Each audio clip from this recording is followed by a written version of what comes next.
बाकी पार्टी से पूछ लीजिए जो सेकुलर का नाटक करता है और मुसलमानों को जो है ना ठगने का काम करता है। जिस पार्टी ने, जदयू ने एनआरसी के मुद्दे पे, सीएए के मुद्दे पे, वक्फ अमेंडमेंट बिल पे समर्थन किया है, वो आज किस हैसियत से वोट मांग रहा है मुसलमानों में। लोगों को पूछना चाहिए कि जिस बीजेपी को सपोर्ट किया है जदयू सारे मुद्दे पे, उसको जो है मुसलमानों से वोट मांगने का अधिकार नहीं, क्योंकि उन्होंने मुसलमानों के अधिकार को छीनने का काम किया है। अगर हमारी सरकार बनेगी तो निश्चित रूप से है कि जो भी मुसलमानों का मुद्दा है उस मुद्दे को ना समाधान किया जाए। बहुत जन समर्थन मिल रहा है, मतलब लोगों का प्यार आशीर्वाद इतना मिल रहा है कि मतलब हम अभिभूत हो चुके हैं। बिहार बदलने के लिए तैयार है? एकदम बिहार बदलेगा और फुलवारी भी बदलेगा इस बार। 30 सालों में कोई काम नहीं हुआ है, कोई काम नहीं हुआ 30 सालों में। जनता में आक्रोश है।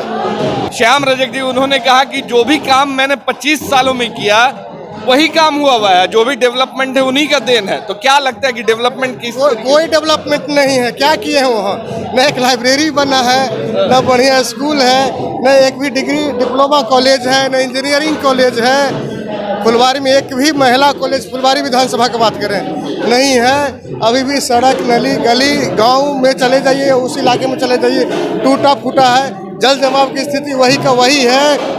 एक भी वेंडर के लिए दुकान नहीं है, एक भी टेम्पू रिक्शा ठेला लगाने के लिए कहीं पार्किंग की व्यवस्था नहीं है। तो क्या किए हैं आप?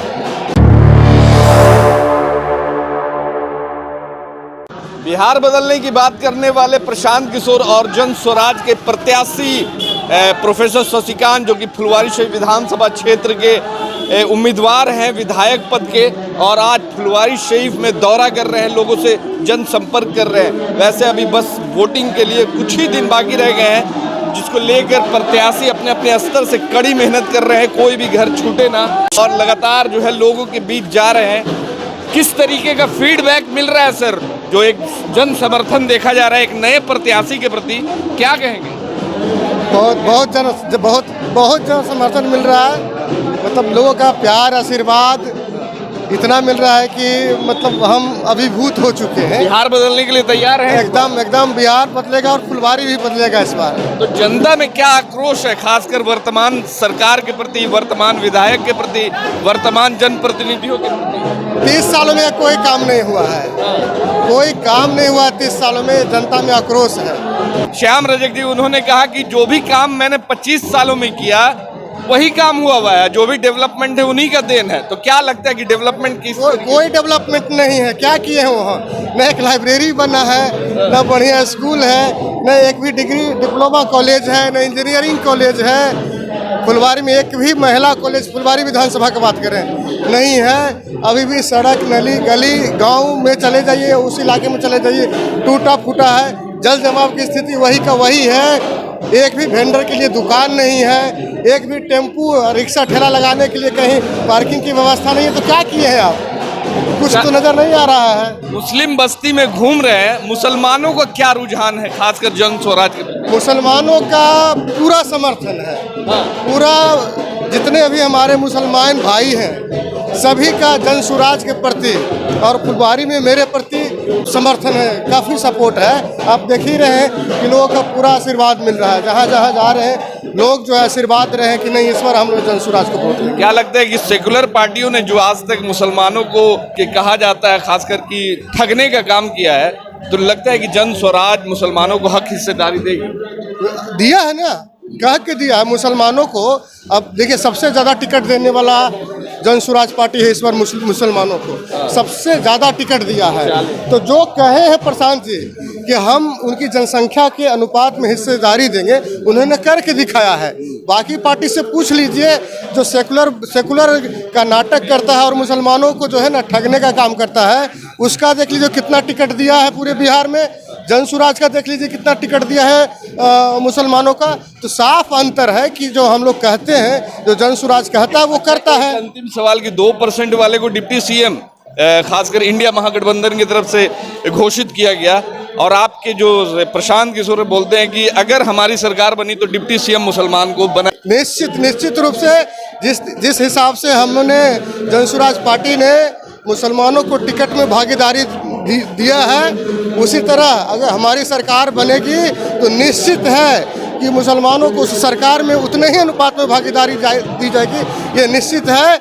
और दूसरा चीज़ हम ये कहना चाह रहे हैं कि आप देखिए यहाँ जिस पार्टी ने, जदयू ने एनआरसी के मुद्दे पे, सीएए के मुद्दे पे, वक्फ अमेंडमेंट बिल पे समर्थन किया है, वो आज किस हैसियत से वोट मांग रहा है मुसलमानों में। लोगों को पूछना चाहिए कि जिस बीजेपी को सपोर्ट किया है जदयू सारे मुद्दे पे, उसको जो है मुसलमानों से वोट मांगने का अधिकार नहीं, क्योंकि उन्होंने मुसलमानों के अधिकार को छीनने का काम किया है। अगर प्रशांत किशोर की जन स्वराज की सरकार बनती है तो मुसलमानों से जुड़ा जो बड़ा मुद्दा था वक्फ बिल का, अगर सरकार बनती है तो क्या इसे बिहार में निरस्त किया जाएगा? देखिए, निश्चित रूप से प्रशांत जी, चाहे सीएए का मामला हो, एनआरसी का मामला हो या वक्फ बिल का मामला हो, खुल के विरोध किए हैं। यहाँ तक कि जदयू में थे, जदयू इसलिए छोड़ दिए कि सीएए और एनआरसी का जो मुद्दा था उसमें जदयू को छोड़ दिए। तो प्रशांत जी हमेशा से मुसलमानों के हित के बात किए हैं, उनके अधिकार के बात किए हैं, उस अनुपात में टिकट वितरण भी किया है। अगर हमारी सरकार बनेगी तो निश्चित रूप से है कि जो भी मुसलमानों के मुद्दा है उस मुद्दे को ना समाधान किया जाएगा। चलिए, युवा भी है हमारे साथ में, युवाओं से भी बात करेंगे। क्या कुछ देखते हैं युवाओं के लिए, क्या कुछ मुद्दा है इस क्षेत्र के लिए? युवाओं के लिए रोजगार का मुद्दा, बेरोजगारी, शिक्षा, रोजगार खुलेगा, शिक्षा का रास्ता निकलेगा। बाकी आप देख ही सकते हैं फुलवारी में जाम का स्थिति क्या है। दिने ट्रक एक्सीडेंट, बच्चे लोग स्कूल जाते हैं उसमें प्रॉब्लम, जाम, एम्बुलेंस का प्रॉब्लम होता है। ये सब का कुछ रास्ता निकलेगा। अगर सबसे बड़ा मुद्दा किस चीज को देखते हैं, खास के फुलवारी शेप में? रोजगार, नौकरी। तेजस्वी जी भी बोले हैं कि अगर हमारी सरकार बनेगी तो हर घर नौकरी दिया जाएगा। ये अब जो सरकार बने, हम लोग को तो रोजगार चाहिए। चाहे जन स्वराज बने, या चुने, पब्लिक को और क्या चाहिए? रोजगार। तो प्रशांत किशोर के और जो जन स्वराज से आप लोग कहीं ना कहीं उनके साथ में दिख रहे हैं। जी, वही अच्छे हैं, प्रोफेसर टाइप। मौका मिलना चाहिए, मौका मिलना चाहिए जी इनको। हाँ, मिलना चाहिए, क्योंकि काहे मिलना? सबसे पहला बात है कि भाई की जो हमारे जो कैंडिडेट हैं जन स्वराज जी की तरफ से, वो प्रोफेसर हैं, पढ़े लिखे इंसान है, एजुकेटेड पर्सन है। और ये चंगू मांगू है सब, तो वो भी तो पढ़ा लिखल है। श्याम रजक भी बीए ऑनर्स किए हुए हैं, गोपाल ये प्रोफेसर है इकोनॉमिक्स के। बुनियादी रूप से हर चीज जान लेना है। और हमारे जो प्रशांत किशोर जी जो बोले हैं कि हमको प्लान रोकना है, सबसे बड़ा मुद्दा है। सबसे बड़ा मुद्दा प्लान को रोकना है।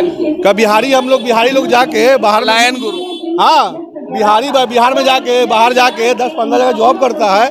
यही जॉब यहाँ मिलेगा तो क्यों जाएगा? अब मोदी जी बोलते डाटा सस्ता कर दिए हैं। बेटा चाहिए, डाटा नहीं चाहिए।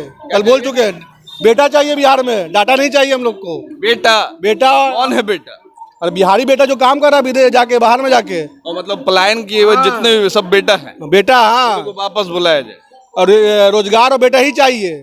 5,000 का रोजगार होगा तो क्यों जाएगा भाई? पैसा कमाने के लिए यही जब घर पे रहेगा, छठ में साथ मनाएगा अपना पर्व। तो रोजगार चाहिए। इस बार रोजगार के मुद्दों पे आप लोग वोट करेंगे? जी बिल्कुल करेंगे, इस बार चाहिए। कैसा फीडबैक मिल रहा है, घूम रहे हैं लोगों के बीच में, क्या लग रहा है? बहुत अच्छा मिल रहा है। जन स्वराज आएगा? जी बिल्कुल।